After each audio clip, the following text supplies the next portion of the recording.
Welcome to the Hope for the Animals podcast, a project of compassionate living. I'm your host, Hope Ohanic, and today we are going to talk about chickens. I love to talk about chickens, and Tracey Winter Glover is one of my favorite people to talk to about chickens. So we'll get into our conversation soon. But just briefly, a listener asked me if I would address something, and it happened to be something that I was already thinking about. So, yeah, I think I'm going to talk about it briefly here.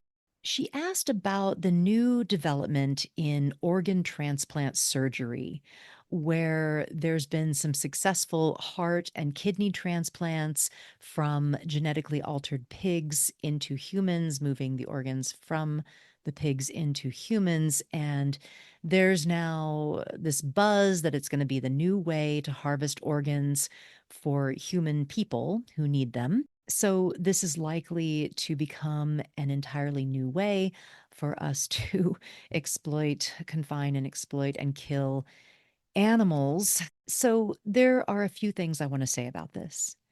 First, this is really hard for me. It breaks my heart on so many levels. I hate that this is a new way to exploit animals. Most of the ways that we harm non-human animals are decades or hundreds or even thousands of years old, right? Animals in entertainment, using animals for fur and skin, for clothing and products, and of course, eating them, so many other ways.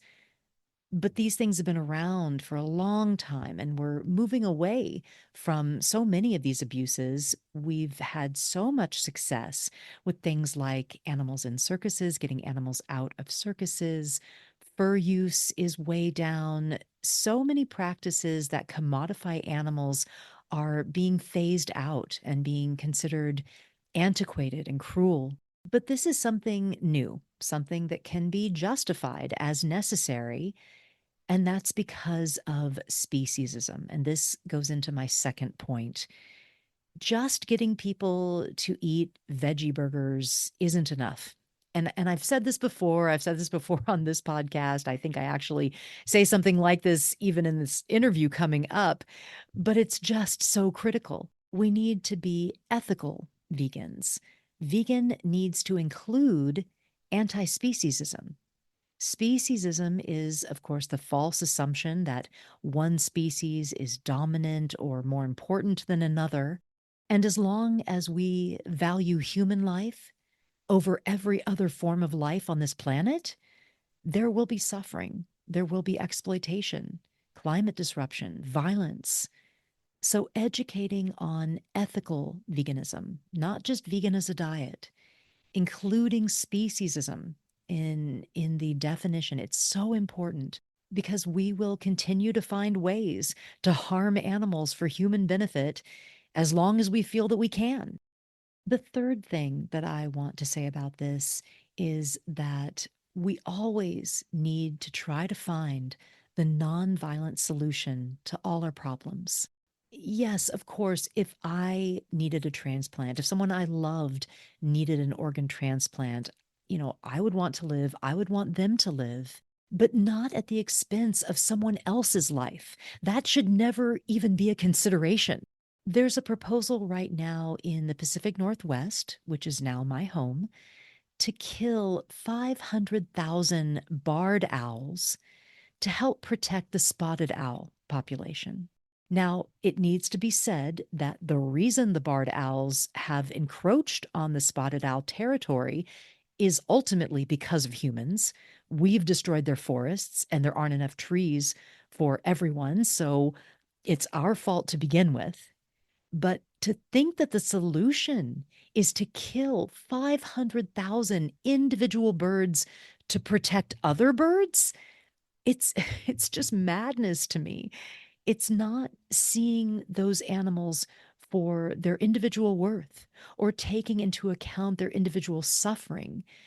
It's just seeing them as a group, as part of the larger ecosystem. And yes, I want to protect the ecosystem, but to kill one animal to save another animal, whether it's one owl for another or a pig for a human, It's lacking the imagination to find the nonviolent solution. These shouldn't even be options for consideration. We should be focused on finding the nonviolent solution to all our problems, to all our challenges. And my heart hurts for these pigs that are now going to be in these sterile, confined environments in laboratories and harvested, quote unquote, harvested for their organs. I read that the liver transplant, the pig was killed at 11 months old. I mean, this pig didn't even get 1 year of life. It's heartbreaking. Well, one way to educate about being an ethical vegan is to tell animals stories. And we explored that in the last episode of this podcast, and we continue to do that with this upcoming interview. So let's get to know chickens. Let's get to know them a bit more intimately with someone who lives with them and knows them well. I hope you enjoy this conversation.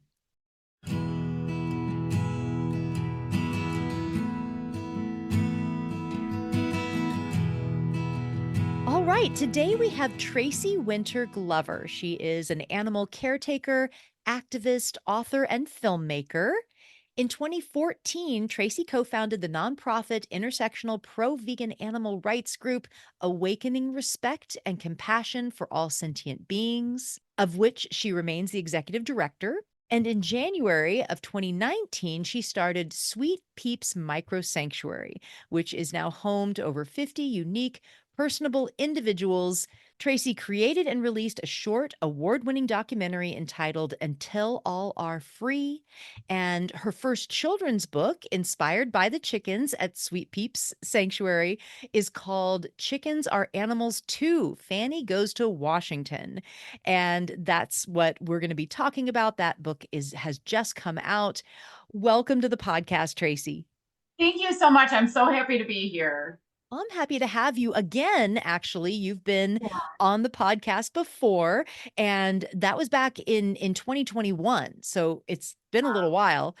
That's so crazy. I can't believe it's been that long. I know it doesn't seem like it was that long ago, but that was when we did a series on micro sanctuaries and we featured Sweet Peeps. So we've already kind of done the first question that we usually ask everyone. So maybe let's start in a different place. Let's start with why and when you started Sweet Peeps.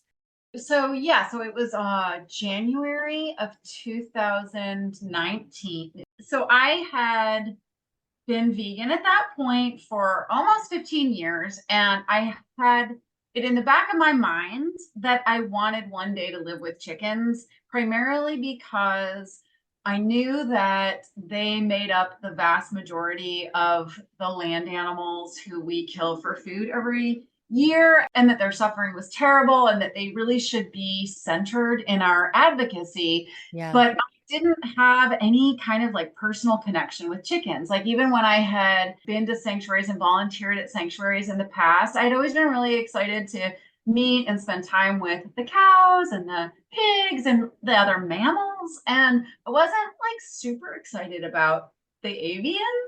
And I just never had a real connection with one. And so I knew I would be a better advocate if I knew them better. So it was in the back of my mind for a long time that one day I wanted to live with chickens. And January 2019, my dad had died just a couple months before, and I was living in his house. And I saw a post come over on Facebook about a chicken farm in Colorado, a big industrial chicken farm, although I'm pretty sure they called themselves a humane farm. But they had 40,000 birds in their shed, and they went bankrupt. So they just turned off the heat and stopped feeding the birds. And local sanctuary, Love and Arms, found out what was happening, and they got the farmer to allow them to go in and rescue as many birds as they could. And I saw this post on Facebook that was basically like, we're going in and we're rescuing as many birds as we have homes for, but we can't rescue any more than we have actual commitments for. So it was like this, urgent situation. Like if I said yes, I could help save some lives, and if I didn't, they would die. So I had a shed on the property, and I thought I could convert that into a coop. I did a Google search that told me that keeping chickens was cheap and easy, which is a complete lie. It's possibly true. I mean, it is true if you're using them to exploit them and their Yeah, lives don't really matter to you. right. But if you're, going to treat them like a living being, as I do, as we should as Should. sanctuaries. They are no less costly or time consuming than dogs or cats. If anything, I think they are more costly and more time consuming because you need avian specialists who are can be hard to access and expensive, and they're fragile, especially with all of their genetic manipulations. They are prone to health issues. So in any case, I didn't know what I was getting into, which I often will say, like, I'm glad I didn't know what I was getting into, because I might not have taken it on, and I'm Right. so glad I did. But so I said I would take two chickens, and then because some other people in the area backed out, and I was transporting them from Georgia. So somebody drove them to Full Circle Farm Sanctuary in Georgia, and I picked them up from there. And I was bringing back like 16 birds to the Mobile area where I was at. A couple of other people were taking some of them, but then some other people who had said that they were going to take chickens like backed out at the last minute. So I ended up with 8, and that was the beginning of Sweet Peeps. Wonderful. And you do, I mean, just running a sanctuary is so much work. I don't know, but I can see when I observe and I have talked to sanctuary folks, it's so much work every day. You don't get a day off from the chickens. Right. They need care every day. But you do so much more than that. You have written books, you have made a film. And what we want to talk about today, you've written a children's book and it's just come out. It's called Chickens Are Animals Too. Fannie Goes to Washington. So let's start there and talk about this new book. Why did you write this book and who is it for? And also I want to mention that it's not just a picture book with like a few words on each page. It's a storybook. I mean, there's significant amount of words in this book. So it's kind of for maybe a little higher age group than young kids. Yeah, talk Right. about this book. Yeah. Okay. Thank you so much. Like you said, yeah, I don't have a lot of time outside of taking care of the chickens, but writing has become like the, primary other way that I try to do advocacy, because it's something that I can do in between chicken care and I can do it from home. It's like very hard for me to leave home at this point, but Right. in between taking care of animals, I can sit down and get in some writing. And actually this story, so when we have any health issues with the chickens that are a little complicated or too serious, we go to LSU, Small Animal Veterinary Hospital, which is about 4.5 hours each way. And it was on one of these trips to LSU with a sick rooster in the back of my car that this story sort of just came to me. And I pretty much like narrated it dictated it into my phone. And then while Perusha, the rooster who was with me, while he was having surgery at LSU and I was at a hotel in Baton Rouge, I wrote it up into a story and then just did like a little bit of revising after that. But the why, it just kind of came to me. But I think that in a lot of ways, I wrote it as just kind of an escape for myself. But also, as I was writing it, I felt that especially other animal activists and other vegans would really appreciate it, because it's kind of this fantasy world. It's a little bit like the world that we should have. So much of what we do, right, as vegans and sanctuary people is like we're about living the life and creating the world that we should have, that we want. It's like being the change. This story was, it's a little bit of a fantasy world where things go the way they should go, where compassion and logic prevail. It was like a way for me to, there's a happy ending. It's the happy ending we all want. And Mm, so I think, in a lot of ways, it's just like an escape for me, kind of. And then yeah. once I wrote it, then I realized it was a children's story. It was like I wrote this story and I was like, I think that's a children's story. So I didn't set out to like write a picture book, or else it probably wouldn't be nearly so wordy. I generally have a problem with being overly wordy, I think. But so But we it's for probably for like a higher age group, like 9 to yeah, 11 or 12s or something like exactly, that. Yeah, exactly. yeah, Yeah, I mean, yeah. I think it's a story that parents could read to younger children, but if kids are reading it themselves, then I think that's exactly right. Like probably 9 to 11 is the perfect reading level. It's like 60 pages. Yeah, and so there's numerous chickens. Fannie is a chicken in the title. Yeah. Fannie Goes to Washington, and there's numerous chickens in the book, and you said that they're actually based on real live chickens and their rescue stories, but they are their own characters. I mean, they speak and walk and talk like humans, which I love in children's stories like the Muppets, how we have personified animals in that way. I think it's a great step towards seeing animals as individuals, getting over our species' tendencies, right? When Um, we personify animals. So I think that's a really good thing that you did. I love that. Thank you. I mean, I tried to personify them in ways that were authentic and accurate to who they are. Like they're definitely, all the characters are based on real life chickens. And so I tried to incorporate their personalities. When I'm putting words in their mouths, I'm trying to use words that I think, do actually reflect their wishes. Like at some point, I think in the book, Fannie says something like, just like your dogs and cats, I too want to be loved and treated with kindness and respect.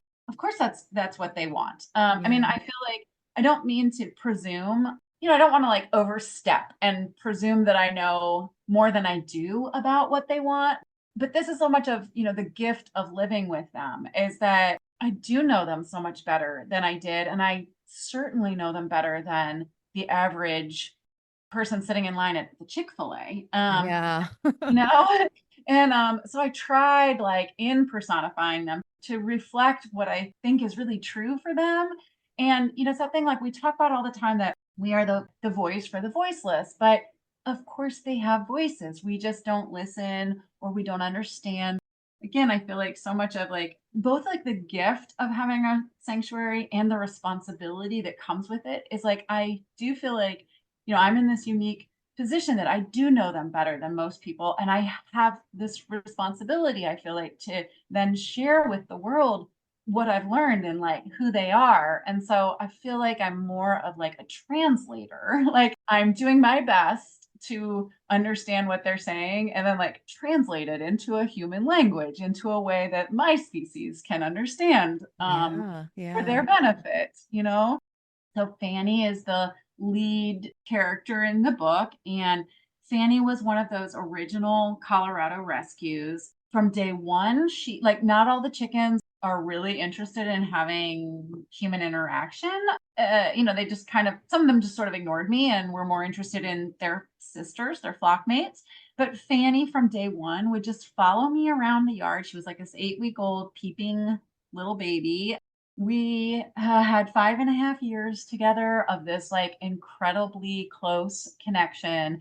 And she actually passed away about a week before the book came out, which came as a big, big shock Mm, and heartbreak for me. yeah. But I took her to LSU for a blood transfusion. And I didn't know if we'd come home. And I told her on the car ride, I said all the things that you want to say to somebody before they go, all the blessings and love. And I told her on the way that she had changed the world and like I'm so hopeful that through the book that that her story will live on and people will get to know how special she was and just she was such an amazing ambassador for her species.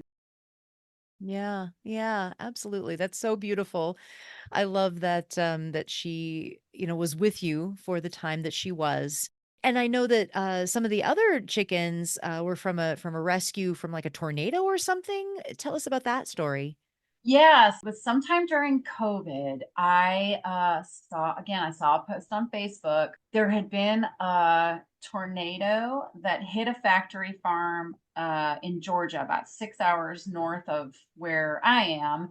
a lot of chickens were killed in the tornado, but there were survivors. So somehow animal activists in the area found out that this tornado had hit a chicken farm, and they went to go see if there were any survivors, and there were, but the corporate owner had sent in like a wrecking crew to dispose of the wreckage, which included, debris from the tornado and dead animals, but also live animals. And Oh, when the rescuers went in to rescue them, the corporate owners called the police on them for trespassing, oh and no. forbid them from entering, which I know the insanity of that is really hard to Yeah. process. But so I said at the time, if there were any survivors, I would take some. I couldn't go, but I could provide them a home, Mm. if they were rescued. And then I didn't hear anything for like 2 weeks. And I just thought that they must not have found any survivors. And then about 2 weeks later, somebody reached out to me and asked if I was still willing to take them. And I said, I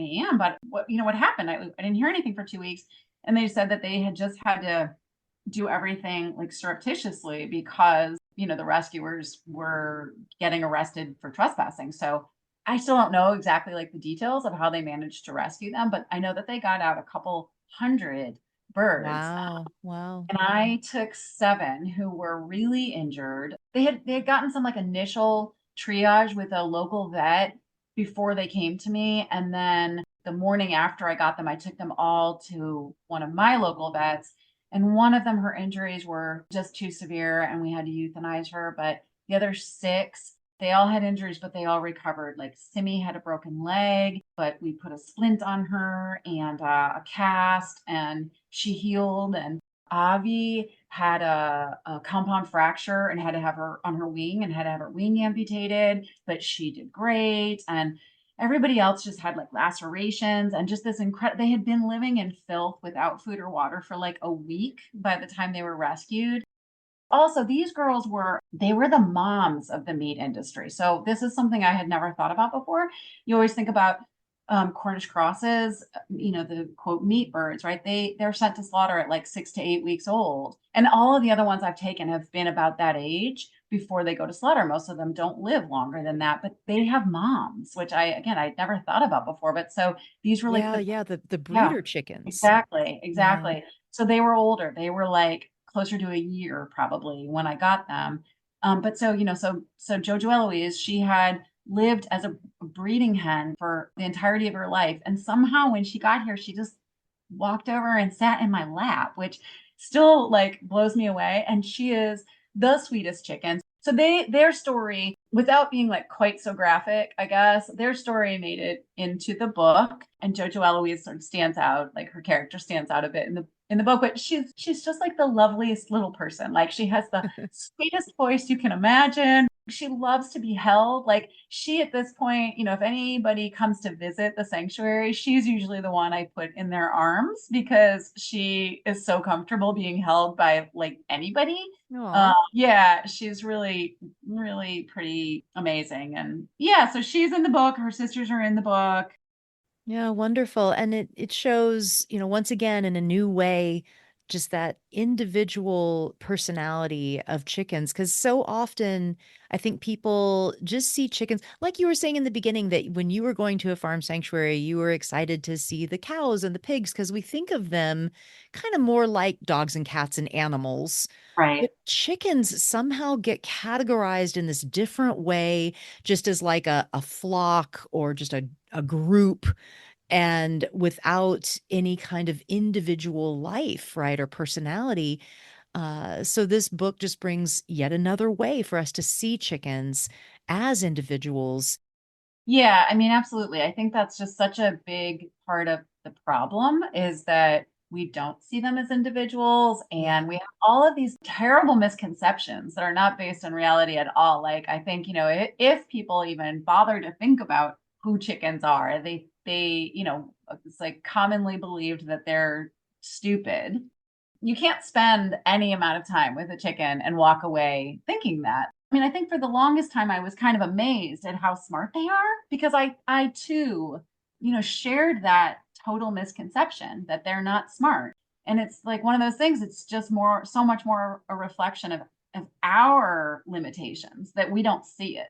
But, they're smart and they're like they're just like a joy to be around. Like they are, as much as they're individuals, they by nature, they are like very gentle and peaceful, and spending time with them is soothing. They're just beautiful little beings. And again, the more I know them, the more I have developed these individual relationships with them. And I don't have that same, like the bond that I had with Fannie or that I have with Sunshine. I don't have that with all of them. Some of them, again, like I said, like they want to be with their sisters, and they don't really have much use for me. And that's totally fine. I just want to thrive and be happy. But some of them really, really connect and want to connect with humans, with, in this case, with me. I wish so much that people saw that. So I do, again, Yeah. it's like, as much as I personified the chickens in the book, it's based in reality. Like they are as personable in real life as they are in the book. Like they have Mm. just as much personality in real life. That part's not fantasy. Yeah, I think that, when you go like to interact with these animals, with a cow and a pig, you can kind of rub on them and pet on them like a dog. You can get a Right. little more contact and tactile with them, right? But Right. with a chicken, you can't really do that, right? You have to be much more gentle, calm, down at their level. You have to approach a chicken in a different way. It's a way we're not used to really relating to an animal. We're so used to being able to just kind of rub all over a dog and move, Right. erratically. But Right. no, with a chicken, you have to approach them in a different way. And Yeah. and I think that I don't know, I think people think that then they're not as relatable or whatever, Right. but if you can learn to relate to them in that way and get them, comfortable with you, then, like you said, some of them, not all, because 'cause they're all individuals, but some Right. of them will be very cuddly and loving. You just have to know them. You have to to become they have to be comfortable with you. I think people think that they don't ever cuddle or want to be close physically, and they certainly do, Right. and they purr. Oh, Yeah. they make sweet, sweet cooing Yeah. noises when they're Yeah. happy and loved on. Right. Well, Tracy, I want to take us in a different direction because you and I have, besides chickens, you and I have another something that we both love, and that is Eastern spirituality and the concept of ahimsa, ahimsa being nonviolence, Sanskrit word. And I know that it's important to you. You've written another book called Lotus of the Heart: Living Yoga for Personal Wellness and Global Survival. Do you want to talk about your connection with Eastern spirituality? Yeah, sure. I would love to. So I went vegan like about 18 years ago. And I remember, like, I mean, it was 100% about the animals. And I did not consider myself a spiritual person. I remember talking to somebody, maybe I'd been vegan for like a year, and saying something about, we were talking about my love for animals, and I was vegan because of compassion for all sentient beings. And somehow in the conversation, I said something like, "I'm not a spiritual person," and they were like, "What are you talking about? Like, you're such a spiritual person. You're the most spiritual person I know." And I was like, "What are you talking about?" And because I didn't have any like beliefs other than we should do no harm, and that all sentient beings deserved our compassion, but that just didn't seem like a spiritual idea to me. And then soon after that conversation, I came across this idea of ahimsa. Like, I was doing some yoga, but it started off like it does for so many. It started off as just like the physical practices. And I came across though a yoga book that talked about the yogic ethics. And ahimsa is the first of the yogic ethics. It was like this amazing kind of revelation to me to realize that my values, that my compassion, that the compassion that we as vegans have, that this ideal that we have of living in a world where we, just simply avoid doing harm to other sentient beings, that was, it's like in our society, it's often presented as this kind of like modern fad or something. And no, it's connected to a tradition of that's thousands of years old. And so, once I first encountered the idea, then I just ended up really like diving into it and realized that this foundational principles in Buddhism. It's also like, it's the heart of Buddhism, it's the heart of Hinduism, it's the heart of yoga, it's the heart of Jainism, and it's the heart of veganism. And, really, again, like I dove into this practice, my yoga practice. I ended up going to India and studying for a couple of months, studying yoga and meditation. And when I came back to the States, I started teaching, and I was like quickly frustrated, I think, with the modern yoga culture, which does overemphasize the physical practices and like underemphasize the philosophical framework and the ethics, which are just, again, they're foundational. The yoga practices are, for one, they're supposed to sort of come after the ethics. Like, we're supposed to really work on our ethics first. And the physical practices are really just designed to make it more comfortable for us to sit in meditation. They're a part of the practice, but they're in the West, they're often kind of the only practice that we observe. And so I started teaching yoga and really trying to emphasize the ethics. And then again, because I just felt like there was this like lack in the Western yoga culture, I wrote this book, Lotus of the Heart, which, just shows how the ancient yoga teachings really emphasize our interconnection with all sentient beings and the natural world, and how, these teachings are designed to help us to find peace and fullness and harmony with the world. And they can, both bring us personal healing on a physical, mental, spiritual, emotional level, but also these teachings can help us heal our world. Those teachings, teachings in Eastern spirituality, there's rooted in these ideas that originated thousands of years ago, that we are not distinct from the natural world, that we are connected, and a good life, both for us personally and as a society, is one lived in harmony with our fellow earthlings and the natural world. And that's really what the book is about. So, this idea that humans are separate from the natural world and superior to the natural world, and that like the whole earth is here for us just to exploit, that's not working out very well for us. Yeah. We can see, right? We're like destroying the planet, Yeah. our planet, besides causing all the suffering that we're causing. And we really do need a new paradigm. Yeah, yeah, you've talked about that and you talk about it in your book that we need a paradigm shift, an ethical revolution. And I so agree. And this is why I love the Eastern spirituality and ahimsa, is that I feel like making changes in our diet or making changes in what we buy. And I mean, that's all important and that all needs to happen. But I think that our problem is so huge and so deeply rooted in our who we are, in our psyche of how we look at the world and approach the world, that we have to change who we are. We have to have that internal paradigm shift in our character, in our beliefs, and our ethics to really turn things around. Yeah. And I think that the Eastern spirituality, the teachings, the like the vows that you can take, the vratas, people may not want to get so deep in like that, but I love that because I feel like it just really helps us to live differently, think differently about the world, just like you were saying that we are part of this world. So yeah, I mean, I just love that stuff that you were talking about like an ethical revolution.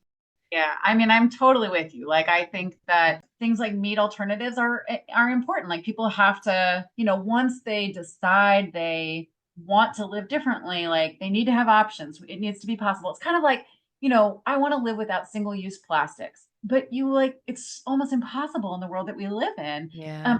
Fortunately, it's totally possible to eat a plant-based diet, with or without meat alternatives. And again, I mean, I will say, like, I realize everybody's circumstances are different, but when I say that, I'm talking about the average person living in the Western world who is not food insecure, right? Yeah. Like, Yeah. those of us who have any kind of food choice about what we eat in the society that we live in, we do have options, but it's important to have options, right? So I mean, I think those things do matter, but I totally with you. Like they're kind of like a band-aid on the problem. That's right. Root of the problem is really, I think, that the way we perceive the world, it's like the filter through which we perceive the world. It's all cultural, right? It's like we think that we see the world as it is, but no, we see it through our cultural conditioning. That I so agree with you. It's like the Eastern traditions, it's a very different filter that they're Yeah. working through. My dad was sort of nominally Christian, my mom was sort of nominally Jewish, and I was raised with these Western traditions that I never connected with. And when I first found those Eastern traditions, I was like, oh my gosh, this is amazing. Like, again, it's so different from the world that we grow up in. And I think, those of us who become vegan in our Western society, it's like we've had the same, I think, in so many ways, we've had the same insights that like the ancient spiritual seers had, like little enlightenment to wake up, to have compassion for all sentient beings. Okay, Tracy. Well, we do need to wrap up. So I want to ask you the last question. Oh, and I wanted to just say, and I mean, I don't know how much interest this is for others, but I think it's really amazing that we discovered that we share the same very unusual tattoo. Yeah, I know. I wish this was video so people could see. I know, right? It really is crazy. But you saw because it's summer and so I had a tank top on and you saw that I have paw prints, all different animal paw prints going around my arms at my upper arm, and you saw my Kawati Yeah, print. yeah. And you have one. I can't same Yeah. thing, same place, Yes, right? yes, yeah. So I also have paw prints all around my arm. Yep. And we didn't compare the rest of them. I bet we have more than, I bet it's not just the Kawadi that we have in Right. common. Is there really most people? Unusual, yeah. This is a little for people that don't know, it's a little rainforest critter. I saw them in Costa Rica, Same, and same. Yeah, yeah, and they're different colors. The one that I saw was very red, and they have a long tail. They're kind of like a yeah. monkey and a raccoon. Yeah. Yeah. And they're super playful, and you often will see them in these like large family groups. I saw them once like in the forest in Costa Rica. Like they must have been afraid there was like a snake on the ground or something, and they would all jump up the tree at once. And then somebody would give the all clear and they would all jump back down and go back to their little business. They did that a few times. I don't know. I love them. Yeah, yeah. And they have a really cool unusual print because Yeah. the pad of their print is separated into three, the like pad of their little paw. It's Yeah. so amazing that you have that. I Yeah. can't believe it. Yeah. I That's know. I love it. definitely we are vegan sisters. Yes. Yes. All right. Well, let's wrap up with our last question. So Tracy, what gives you hope for the future? Yeah, I really appreciate the question because I think it's important like that we all have hope. It can be, there can be moments where it's hard to have hope. I really do genuinely have hope. When I hear I think who I think are like the world's smartest people and the most ethical people who all seem to be going in the same direction. Like I hear people who, whether they're environmentalists or they're people who are interested in health or just, creating just societies. I feel like more and more really smart people on a global level are talking about the need for us to radically transform our food system and our relationship with the natural world. I do think, that like the vegan message, we have to continue to just amplify it as much as possible because I think, you can have those conversations about health and the environment and just societies, and you can somehow try to get around bringing us all the way to a vegan world. I think in order to, to tie it all together, it has to be a vegan world. You can't just, it's not okay to have like a little bit of exploitation or to only exploit certain species. Yeah. And that's where the paradigm shift and ethical revolution comes in. But I really do feel like just kind of all over the place when I'm listening to different podcasts and just again like really smart people who are like thought leaders in the world. I hear them more and more. They've gone vegan, often it's a combination of all those reasons besides the actual vegans in my own life. Like, because I mean, that's another source just on a daily basis, like a source of tremendous comfort in my life is like knowing so many really good human beings who are compassionate and aware. I see that both again, like in the people who I'm connected to through the vegan community, through the sanctuary community, and I'm so grateful for that. But also, again, when I'm just listening to the Ezra Klein podcast, these people who are with massive platforms and are really, really smart and have done the research, and they all seem to be going in the direction that we want to go in. It feels almost inevitable, and it's like it begins with the thought leaders, and then you hope that the rest of society catches up. Yeah, I agree that we're seeing it more and more in like the environmental communities and in social justice communities. People Yeah. are starting to understand that nonviolence is at the core of everything, of every issue. Well, Tracey, thank you so much for being on today. Congratulations on your first children's book, Chickens Are Animals 2, Fannie Goes to Washington. I hope that everybody checks that out and gets a copy for any kids in their lives or for themselves. And thank you so much for all the work you're doing for chickens to bring chickens' voices and chickens' lives to all of us. Thank you so much for having me. Thank you for everything that you do with the podcast and all of your other advocacy. You inspire me, you give me hope, and I'm just so grateful for the opportunity to get to talk a little bit about the book and how we create a better world. So thank you so much for having me. Thank you for listening to the Hope for the Animals podcast, a project of compassionate living. I'll have links in the show notes to Sweet Peep's micro sanctuary so you can meet all of Tracey's feathered friends and links to her books. And a great thing to do is you can buy books and donate them to your local libraries. You could buy Tracey's books, you could buy my books, and donate them. Libraries are always happy, or at least generally, I think, happy to take new books. And it's a great way to get people access to this information, especially kids. So, Tracey's new book would be a great book to donate to a library. Okay, please share this episode with friends. Go to our Facebook and our Instagram page, the Hope for the Animals page on social media, and like our posts, share our posts, give our social some love. And speaking of social media, I am looking for someone to help us out with some social media assistance. So if you are social savvy and would be willing to help out Compassionate Living and this podcast on Facebook and Instagram, maybe just a few hours a week or a few hours a month, we would love the help. So please get in touch with me. And as always, live vegan.